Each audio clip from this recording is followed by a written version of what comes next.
పేదలకు సంబంధించిన సంక్షేమ ఫలాలు లబ్ధిదారులకు అందుతున్నాయా లేవా అని చెప్పి ఒక సమీక్ష నిర్వహించడానికే ఈ దిశ కమిటీ సమావేశాన్ని దేశవ్యాప్తంగా నిర్వహించడం జరుగుతున్నది.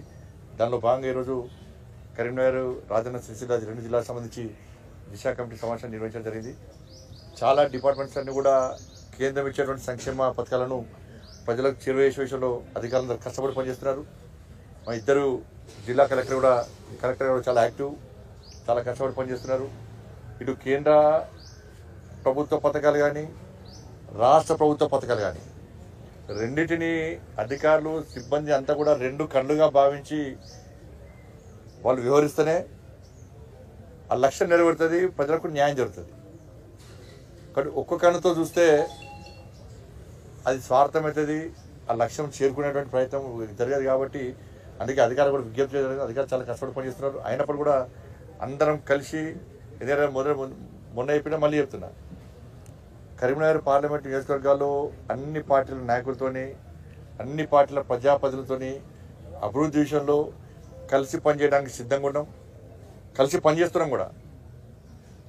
ఎందుకంటే చుప్పదని చూసి మీరు చుప్పదని సత్యం గారు పిలిచిన వెంటనే ఇద్దరు నుంచి రోడ్డు ఇనాగ్రేషన్ చేసినాం. మానకొండ ఎమ్మెల్యే గారు పిలిచిన వెంటనే అక్కడ రోడ్డు ఇనాగ్రేషన్ చేసినాం. కాబట్టి ఇంకా నిధులు తీసుకొస్తాం.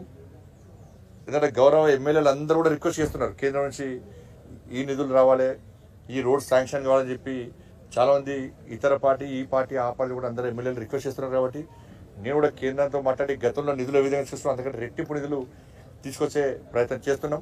అందరం కలిసిమెలిసి కరీంనగర్ పార్లమెంట్ నియోజకవర్గాన్ని రాజకీయాలకు అతీతంగా అభివృద్ధి చేసే ప్రయత్నం చేస్తున్నాం. దానిలో అధికారులు కూడా సహకరిస్తున్నారు. ఇంకా సహకరించాలని చెప్పి అధికారులను కోరడం జరిగింది. అధికారులు చేస్తున్నటువంటి వాళ్ళ రిపోర్ట్ మొత్తం కూడా తీసుకోవడం జరిగింది. వారి యొక్క సూచన సలహాలు, మా యొక్క సూచన సలహాలు రెండు కలిపి అభివృద్ధి చేసే ప్రయత్నం చేస్తాం. ఆర్ఓబి సంబంధించి అంటే వాళ్ళకు ఏదైనా టెండర్లో ఒక పీరియడ్ ఉంటుంది, ఈ డేట్ లోపల కంప్లీట్ చేయాలని చెప్పి, ఆ లోపల కంప్లీట్ చేయకుంటే యాక్షన్ తీసుకొస్తుంది. ఆర్ఓబి సంబంధించి కూడా అధికారులు కూడా చెప్పడం జరిగింది. ఏమైందంటే ఆర్ఓబి ఆ పక్కన సర్వీస్ రోడ్ లేకపోవడం వల్ల ప్రజలు ఇబ్బంది పడుతున్నారు. దానికి నేను మొన్ననే ఈఎన్సీ గారితో మాట్లాడి 36 లక్షల రూపాయలు శాంక్షన్ చేసినాం. దానికి 36 lakhs శాంక్షన్ చేసి పక్కన రోడ్ వేయడానికి, service road tender process start అవుతుంది. ప్రజలకు ఇబ్బంది కాకుండా ఆర్ఓబి పూర్తి ఎవరు కూడా ప్రజలకు ఏ ఇబ్బంది కాకుండా పక్కన సర్వీస్ రోడ్ కోసం 36 లక్షల రూపాయలు శాంక్షన్ చేసినాం. అది అతి త్వరలో టెండర్ కాబోతున్నది. దాంతోపాటు వారం రోజుల పాటు దాంతోపాటు రోడ్ సంబంధించి సిఆర్ఎఫ్ సంబంధించి నేను పోయినసారి 700 కోట్ల రూపాయలు తెలంగాణ రాష్ట్రానికి వస్తే గతసారి కరీంనగర్ కాన్స్టిట్యున్సీ, కరీంనగర్ పార్లమెంట్ నియోజకవర్గానికి 219 కోట్లు పట్టుకొచ్చాం మనం 18 పనులప్పుడు.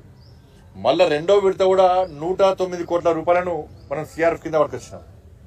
ఈసారి కూడా మళ్ళా మొత్తం కూడా ప్రపోజల్స్ అన్ని కూడా కేంద్ర ప్రభుత్వానికి ఇస్తే వాళ్ళు కోరేది ఒకటే, గతంలో జరిగినటువంటి అభివృద్ధి పనులు పూర్తి కావడం లేదు, అవన్నీ పెండింగ్ ఉండడం వల్ల కొత్త నిధులు ఇచ్చే అవకాశం లేదని చెప్పి కేంద్ర మంత్రి గారు చెప్పిన తర్వాత ఈరోజు అధికారులను కూడా సీరియస్గా ఆదేశించడం జరిగింది. ఎందుకంటే ఈడొక దంద నడుస్తుంది కరీంనగర్ జిల్లాలో. కాంట్రాక్టర్లు అందరూ సిండికేట్ అవుతారు ఇక్కడ. అందుకే ఇద్దరు జిల్లా కలెక్టర్ గారు చెప్పి నేను సిపిఆర్ కూడా చెప్తే ఎస్పీఆర్ చెప్తాను నేను, ఎవరైతే సిండికేట్ అవుతారో వాళ్ళకి క్రిమినల్ యాక్షన్ తీసుకుంటాం గ్యారెంటీ. సిండికేట్ అవుతారు, సిండికేట్ అయ్యి స్టేట్ గవర్నమెంట్ వర్క్స్ వాళ్ళే చేస్తారు, సెంట్రల్ గవర్నమెంట్ వర్క్స్ వాళ్ళే చేస్తారు. ఒక్కొక్కరు 10 వర్క్స్ తీసుకుంటారు. ఇక్కడ కొబ్బరికాయ కొడతారు, తట్ట మొరం పోస్తారు, ఒక టిప్పరు కంకర వేస్తారు, పోతారు, ఇంకో వర్క్ స్టార్ట్ చేస్తారు. ఎక్కడొక్కడ బిల్ రాకుంటే ఈ పనులు ఆపిస్తారు. కేంద్రం ఇచ్చే పైసలు నేరుగా వస్తున్నాయి, అన్ని నిధులు వస్తున్నాయి.